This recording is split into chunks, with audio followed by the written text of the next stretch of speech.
Buenos días, hermanos y hermanas en el Señor. Continuamos con nuestro curso de formación en apologética católica. Hoy vamos a hablar sobre la lección número 3, la Iglesia y el ecumenismo. Porque ya hemos hablado de apologética, ya hablamos que hay padres de la Iglesia que han escuchado de la apologética, que han hecho apologética, que han enseñado de la apologética, pero hoy se ha estado dando mucho algo que se llama ecumenismo, y es importante aclarar la diferencia entre la apologética y el ecumenismo y qué momento hay que practicarlo. Vamos a iniciar esta lección número 3 diciendo: en el nombre del Padre, del Hijo y del Espíritu Santo. Amén. Venga Espíritu Santo, llena los corazones de tus fieles y enciende en ellos el fuego de tu amor. Envía, Señor, tu Espíritu Creador y se renovará la faz de la tierra. Oh Dios, que has iluminado los corazones de tus hijos con la luz del Espíritu Santo, haznos dóciles a tus inspiraciones para gustar siempre del bien y gozar de tu consuelo. Por Jesucristo nuestro Señor. Amén. ¿Qué es el ecumenismo? Vamos a empezar hablando de esto, porque hoy en día se ha pensado o se ha dicho, y algunos lo creen así, que el ecumenismo es sentarse a tomar café con el pastor, con el pastor evangélico, y hablar de Dios, platicar, pero quedar ahí tranquilo y no pasó nada, solo fue una buena plática. Eso piensa la gente, o que ecumenismo es ir a buscar al pastor evangélico, a los fieles y decirles: miren cómo están, qué bueno lo que ustedes están haciendo, trabajemos juntos, ustedes predican aquí, yo predico allá. Eso no es ecumenismo. Por eso es importante que conozcamos qué es el ecumenismo, qué es el verdadero ecumenismo. Y bueno, por ecumenismo se entiende al movimiento surgido por la gracia del Espíritu Santo para restablecer la unidad de todos los cristianos. ¿Qué significa esto? Que ecumenismo significa reunirnos todos juntos en busca de la unidad, en busca de que algún día todos ya no seamos divididos, sino uno solo, bajo una sola fe, bajo una sola creencia y bajo un solo nombre. Esa es la realidad por sobre todas las cosas del ecumenismo. El ecumenismo no es que busque hablar y platicar con todos para quedarse bien con todos y para llevarse bien con todos, no. El ecumenismo lo que busca es que los demás regresen a nosotros y los que están afuera conozcan que nosotros tenemos la verdad, que nosotros estamos en la verdad, que ellos también tienen parte de la verdad, pero que la verdad completa solo será posible si se vuelven a unir a nosotros. Ahora, ecumenismo no es diálogo interreligioso.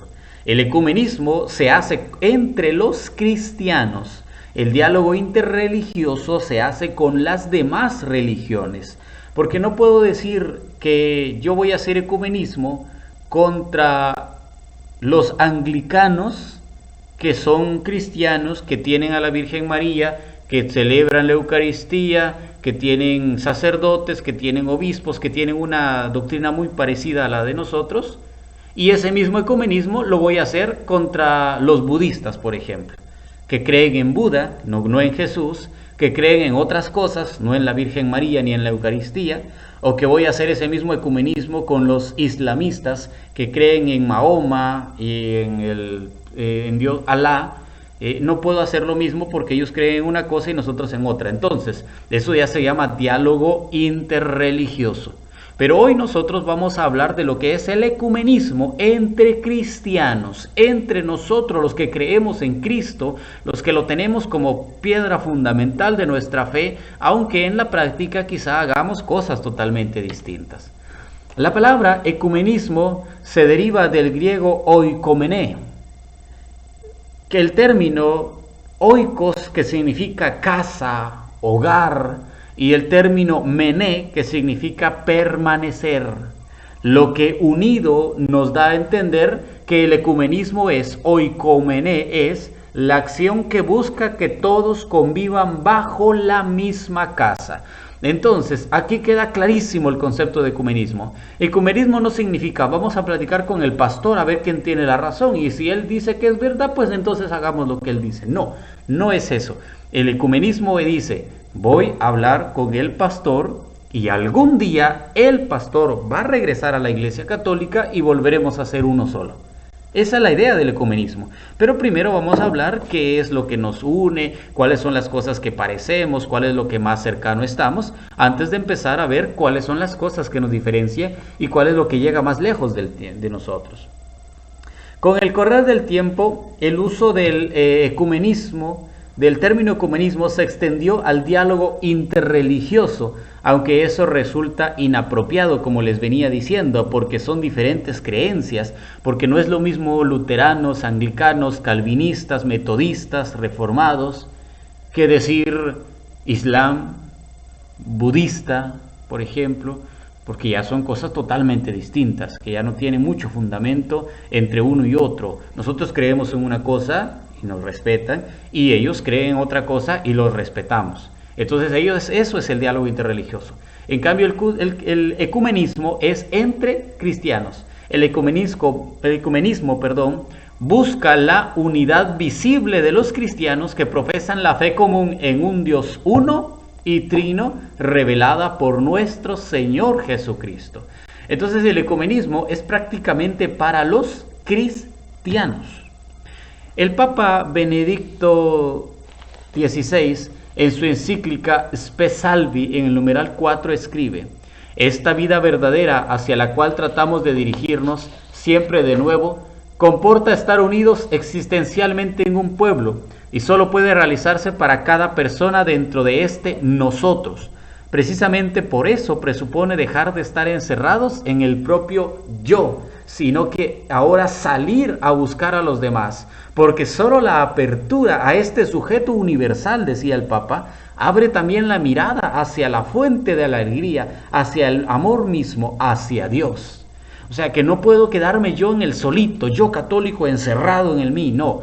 Ese amor católico que tengo me impulsa a ir a buscar a los demás. Ese amor católico me invita a ir a salir a los demás, a platicar con los demás, a ver qué es lo que están haciendo los demás. ¿Para qué? Para que ese todos se convierta en un nosotros, unidos existencialmente en un solo pueblo. Pero eso tiene que empezar con que esta persona salga a buscar, a que nos den la oportunidad de ir a buscar. El Papa Francisco, continuando la idea del Papa Benedicto XVI, este Papa Francisco en su encíclica Laudato Si, en el numeral 119, escribe: la apertura a un tú capaz de conocer, amar y dialogar sigue siendo la gran nobleza de la persona humana, porque no se puede proponer una relación con el ambiente aislada de la relación con las demás personas y con Dios. ¿Qué significa esto? Yo no puedo decir o no puedo estar pensando que voy a tener una relación bonita de amistad con el medio ambiente. Hay que cuidar los animales, hay que cuidar las plantas, hay que cuidar el agua, hay que cuidar todo, si no me pongo a pensar también en los demás. No solo se queda en lo humano, tiene que salir hacia los demás, hacia las personas, hacia aquellos que están cerca con nosotros, aquellos que piensan diferente a nosotros, que tienen otra cultura, que tienen otra forma de pensar, otra forma de creer, pero que son cristianos, que compartimos lo básico. Ellos creen en Jesucristo, nosotros también. Ellos creen en la salvación, nosotros también. Ellos creen en la Santísima Trinidad, aunque le llaman tres deidades, Padre, Hijo y Espíritu Santo, y nosotros también. Hay cosas que nos unen, por lo tanto debemos de buscar esa unidad. Pero algo que es cierto, para poder buscar la unidad es necesario que primero haya un diálogo. Sin el diálogo no puede existir la unidad. Porque tampoco es que yo voy a llegar y voy a decirle: mire, hoy vengo a platicar porque ustedes están equivocados y yo quiero que se hagan católicos y vamos a explicarles por qué están equivocados. No, tampoco se trata de eso. Se trata de decir: miren, ustedes están bien, llevan un buen camino, pero les hace falta. Y solo van a lograr la plenitud, solo van a lograr la perfección si regresan y si se unen al árbol del que nunca debieron haberse ido, a la base de la que nunca debieron de haberse separado, y si regresan a la unidad de la iglesia de Cristo, a la unidad por sobre todas las cosas de Dios y de Cristo entre nosotros. Entonces, estos dos papas, los últimos, Papa Benedicto XVI y el Papa Francisco, han realizado un gran esfuerzo por acercar la fe en Dios al proceso de la humanización del mundo. La convivencia se construye sobre la justicia, pero existe algo más. La convivencia no es posible sin solidaridad y sin perdón. Este es el núcleo del mensaje de Jesús. Para facilitar entonces el diálogo interreligioso y el ecumenismo, es importante que la existencia en Dios esté asociada al proceso de maduración de las personas y de la sociedad. Este proceso en el cual se lleve a reconocer que hemos cometido errores con los hermanos separados, que ellos también han cometido errores con nosotros, que no somos perfectos, pero que podemos buscar la perfección juntos, en unidad, y que pueden siempre la Iglesia Católica tener las puertas abiertas para que los hermanos separados regresen a nosotros, para que los hermanos separados vuelvan a nosotros. Ahora, aquí hay que tener una pequeña diferencia.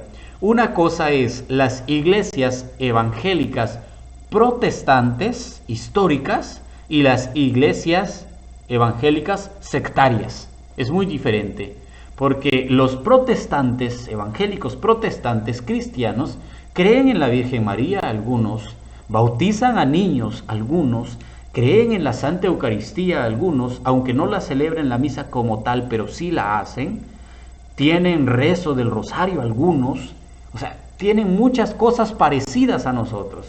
En cambio, las sectas evangélicas no bautizan a los niños, odian a la Virgen María, odian al Papa, no quieren saber nada de la misa. Entonces hay mucha diferencia entre el protestante evangélico y el evangélico sectario.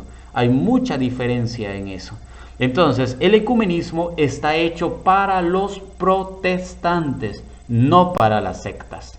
Es para los protestantes, para las sectas, apologética, que es lo único que puede funcionar con ellos.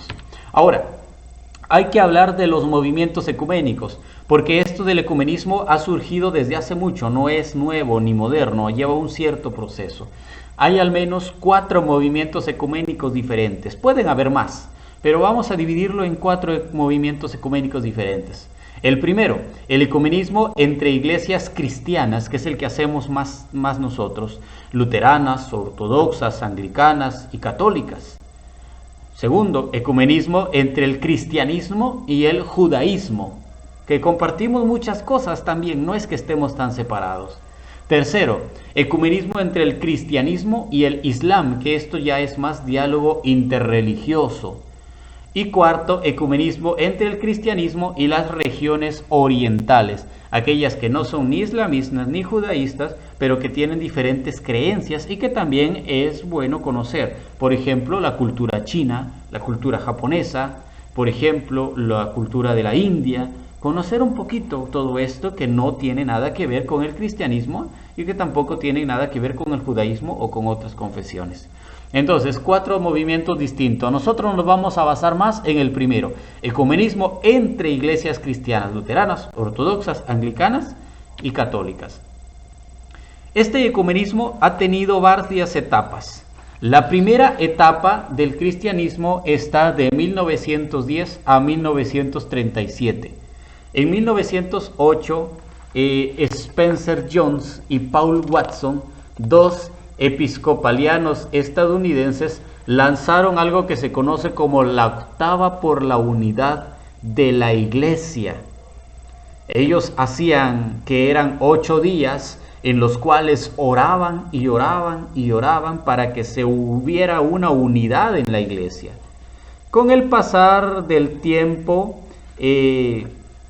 resulta de que uno de estos dos, Paul Watson, que fue el que de estos dos que originaron esto, se convirtió al catolicismo, se hizo católico, y entonces la Iglesia Católica comenzó a usar esta octava por la unidad de la Iglesia con mucha más fuerza, con mucha más vigor, y empezó a tenerlo con mucha más gracia en esto.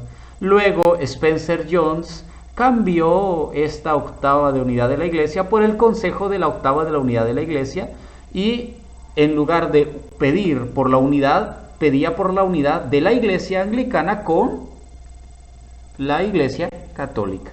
Pero ya se empezaron a dar los primeros avances. En 1910 se realizó la Conferencia Misionera Mundial en Edimburgo, considerada el punto de partida del movimiento ecuménico. Esta conferencia misionera, después de la idea de la octava de la unidad de Spencer Jones y Paul Watson, han sido las bases del ecumenismo en el mundo actual. De esta conferencia misionera mundial salieron dos proyectos que luego se irán concretando y que hoy en día son muy fuertes y muy populares.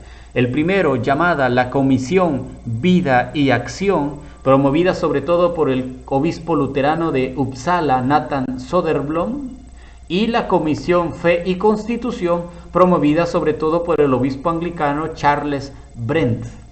Ahora bien, estas dos proyectos, estas dos comisiones, Vida y Acción y Fe y Constitución, tienen algunas diferencias porque Vida y Acción estaba abierta a los problemas de la sociedad y proponía favorecer la unidad de las iglesias a través del servicio práctico que hay que prestar a la sociedad. También se inspiraba en la teología de la liberación y en el social gospel americano, en aquel estilo del americano social entre todos. En cambio, la Comisión Fe y Constitución se desarrollaba una acción de clarificación intereclesial y proponía promover la unidad en el plano de la doctrina. También ellos y se inspiraban en la dialéctica y que ponían el acento en la revelación y en los contenidos doctrinales. Hoy hay muchas iglesias evangélicas pentecostales que se llaman Vida y Acción, ¿no? Pero no tienen nada que ver con este movimiento. Entonces, estos dos primeros movimientos de la primera etapa de 1910 a 1937 son los que han puesto las bases del ecumenismo para nosotros hoy. Esa unidad entre católicos, entre cristianos, entre ortodoxos, entre luteranos y que ha llevado a la perfección de nosotros hoy en día. También en 1914 Robert Gardner envió una carta de invitación en latín al cardenal Pietro Gasparini. El Papa Benedicto XV contestó que se consideraba a sí mismo como la fuente y la causa de la unidad de la Iglesia. En 1919, una declaración de los obispos episcopalianos, una delegación de los obispos episcopalianos se acercó a diversas iglesias europeas. Al llegar a Roma, los recibió el Papa Benedicto XVI, quien les dijo que la única unidad posible se encontraba en su retorno a la Iglesia Católica. Y por primera vez surgió la idea de crear un consejo ecuménico de las iglesias, que luego se fundará y que hoy tenemos como el Consejo Pontificio para la Unidad de los Cristianos. En 1921 se fundó el Consejo Misionero Internacional en Londres, que estaba compuesto por clérigos católicos, anglicanos y luteranos, pero que no tenía una tanta participación en fondo de la Iglesia Católica, sino que era más de obispos luteranos y de anglicanos. En 1928, el Papa Pío XI publicó su encíclica Mortalium Anonymus, en la que trató con palabras duras las primeras iniciativas del movimiento ecuménico, que pareciera que empezaron a caerse, pero que luego se dieron cuenta y cambió esa forma de pensar de la Iglesia, y ahora tenemos un documento titulado Unitatis Redingretatio, que sin lugar a dudas es el perfecto para poder hablar de ecumenismo. La segunda etapa del ecumenismo, que llega a nuestros días, empezó en 1938 y aún no ha terminado. Esta etapa coincidió con la historia del Consejo Mundial de las Iglesias, o CMI, en 1938. Este Consejo Mundial de las Iglesias no incluye a la Iglesia Católica, eso hay que tenerlo presente. No incluye a la Iglesia Católica, son solo las iglesias cristianas protestantes, pero no la Iglesia Católica. El Papa Juan XXIII creó el Secretariado para la Promoción de la Unidad de los Cristianos, que luego pasó a llamarse, después del Concilio Vaticano II, el Consejo Pontificio para la Unidad de los Cristianos. Y este Consejo Pontificio tiene sin lugar a dudas la tarea de buscar que los cristianos nos unamos, y hoy en día trabajan para eso, para ver cuáles son las cosas que nos acercan, cuáles son aquellas que nos tienen unidos, en lugar de aquellas que están divididas y que nos llaman a la unidad. Las últimas palabras pronunciadas por San Juan XXIII en su lecho de muerte exteriorizaban su compromiso ecuménico. Él decía, antes de morirse: ofrezco mi vida por la Iglesia, por la continuación del concilio ecuménico, por la paz en el mundo y por la unión de los cristianos. Mis días en este mundo han llegado a su fin, pero Cristo vive y la Iglesia debe continuar con su tarea, ser uno en uno, decía el Papa Juan XXIII. Entonces, la idea del cristianismo es esta: unirnos, uno solo, pero sobre todas las cosas, bajo la fe de los que fueron primero, los cristianos católicos, los que estábamos al inicio y de los cuales ellos se han dividido y ahora queremos que vuelvan a regresar hacia nosotros. Pero bueno, ¿qué nos dice la Iglesia Católica sobre el ecumenismo? Porque no solo es de hablar y hablar y hablar también. Hay que saber qué es lo que la Iglesia nos enseña, qué es lo que la Iglesia nos propone acerca del ecumenismo. Y el ecumenismo, dice la Iglesia, debe de ser fomentado por los obispos. No es que cualquier gente se le ocurrió ir a hacer ecumenismo con los protestantes anglicanos, no. Debe de ser fomentado por los obispos. Son ellos, los obispos, los que deben de tomar la iniciativa de ir a platicar con los anglicanos, con los ortodoxos, con los luteranos, con los calvinistas, con los junguistas, con los metodistas, ir a platicar con ellos. El obispo es el encargado de esto. Y eso lo dice el decreto Christus Dominus en el numeral 16. También el decreto Presbyterum Ordinis dice que los presbíteros, los sacerdotes, no han de olvidar a los hermanos que no gozan de plena comunión eclesiástica con los católicos. No es que como tú eres anglicano, vete para afuera, porque aquí somos católicos. No. Recíbelo, platica con él, dialoga con él, habla con él. Trata de llegar a un acuerdo con él, pero no lo rechaces. Él también es cristiano, protestante, sí, pero es cristiano también y es de los primeros y tiene que estar entre nosotros.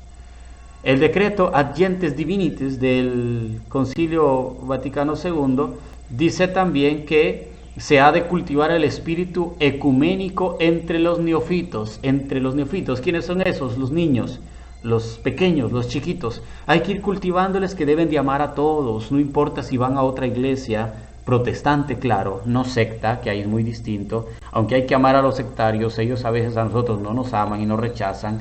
Yo he visto niños en las escuelas que van con católicos evangélicos y resulta que el católico lleva la cruz y va a la iglesia, va a recibir clases y los niños, quítate eso no sirve, y se la arrancan. Hombre, eso es un espíritu de división. Nosotros debemos de inculcarle a nuestros hijos, a los neofitos, a los pequeños, un espíritu ecuménico. Claro, ecuménico significa que hablen con todos, que platiquen con todos, pero que defiendan su fe, que estén unidos bajo la solidad de la fe católica, y eso hay que tenerlo muy presente. El decreto Unitatis Redintegratio del Concilio Vaticano II exhorta a los católicos a que, reconociendo los signos de los tiempos, participen diligentemente en la labor ecuménica. Los católicos, en su acción ecuménica, deben sin duda preocuparse de los hermanos separados, orando con ellos, tratando con ellos de las cosas de la iglesia y adelantándose en su encuentro. ¿Qué significa esto? No dejarlos abandonados, sino que salir en busca de ellos, salir a ver qué es lo que tienen, qué es lo que les pasa, platicar por ellos, orar por ellos, ver la forma cómo nos unimos de nuevo, ver la forma cómo volvemos a llegar a la unidad, pero sin dejar nuestra fe, sin dejar la fe católica, sin dejar las bases que nos han enseñado a nosotros. ¿Qué estamos diciendo hoy en el ecumenismo de hoy? Ya vimos lo que dice la iglesia y todos los documentos de la iglesia se los vamos a pasar. ¿Qué habla hoy el ecumenismo? Pues bueno, el 25 de mayo de 1995, el Papa San Juan Pablo II publicó la Carta Apostólica Tertio Milenio Adveniente, que habla mucho acerca de cómo debe de estar los fieles en de la unidad de los cristianos entre los pecados que exigen un mayor compromiso de penitencia y de conversión, y por eso muchos papas hoy han pedido perdón por los pecados que han cometido la iglesia durante los anteriores siglos. El 31 de octubre de 1999 se firmó la Declaración Conjunta sobre la Doctrina de la Justificación entre la Iglesia Católica y de la Federación de la Iglesia Luterana Mundial. Esta declaración se las vamos a pasar al WhatsApp para que la lean y se den cuenta cómo los católicos y los luteranos se unieron para crear un documento juntos que habla sobre la justificación que nos lleva a la salvación del reino de los cielos, la fe y las obras. Ya no estamos divididos en eso, gracias a Dios, con los luteranos. En febrero del 2016, el Papa Francisco y el patriarca de Moscú, Cirilo I, y de toda Rusia, reunidos en Cuba, firmaron también una declaración conjunta. Y eso salió en la prensa, en los diarios. No sé si ustedes se acordarán, que salió muy famoso eso, como el Papa Francisco se reunió con este patriarca. También en abril del 2016, el Papa Francisco, el patriarca de Constantinopla, Bartolomé I, y el arzobispo de Atenas y de toda Grecia, Hierónimo II, firmaron en Lesbos una declaración conjunta. ¿Qué significa esto? Poco a poco la iglesia se ha ido uniendo. Poco a poco los protestantes, luteranos, ortodoxos, anglicanos, calvinistas, que se fueron en un principio de 1500 en adelante, han vuelto a la Iglesia Católica, muchos de ellos, y muchos que todavía son anglicanos, que todavía son luteranos, pero que poco a poco están regresando a la Iglesia Católica, están regresando a la Iglesia de la que nunca se debieron de haber ido. En conclusión, nuestra realidad es que tenemos un cristianismo dividido y fragmentado, pero es posible unirlo de nuevo a través del diálogo. Sin diálogo no hay ecumenismo. Es posible que los anglicanos, que los luteranos, que los ortodoxos regresen a la Iglesia Católica, es posible, pero solo si da disposición al diálogo. Por eso es que aquí en América Latina no existe tanta facilidad para el diálogo. Aquí en América Latina es más el ataque. Usted sale a la calle con una cruz, quítate eso de ahí. Hace unos días había un vendedor de Biblias ahí en Perquín, afuera en la iglesia. Un vendedor de una librería, de la librería San Pablo creo que era. Y de repente pasó un hermano que es evangélico allá en Perquín y le dijo, ¿y qué estás vendiendo? Y él le dice, Biblias católicas, le dijo. Sí, te vas a ir al infierno por mentiroso, por estar enseñando cosas que no son, le dijo. Así de un solo, rápido. Yo me quedé sorprendido porque él le dice, ¿qué estás vendiendo? Biblia, te vas a ir al infierno por mentiroso. Es increíble, solo porque la Biblia es católica, entonces está enseñando mentiras.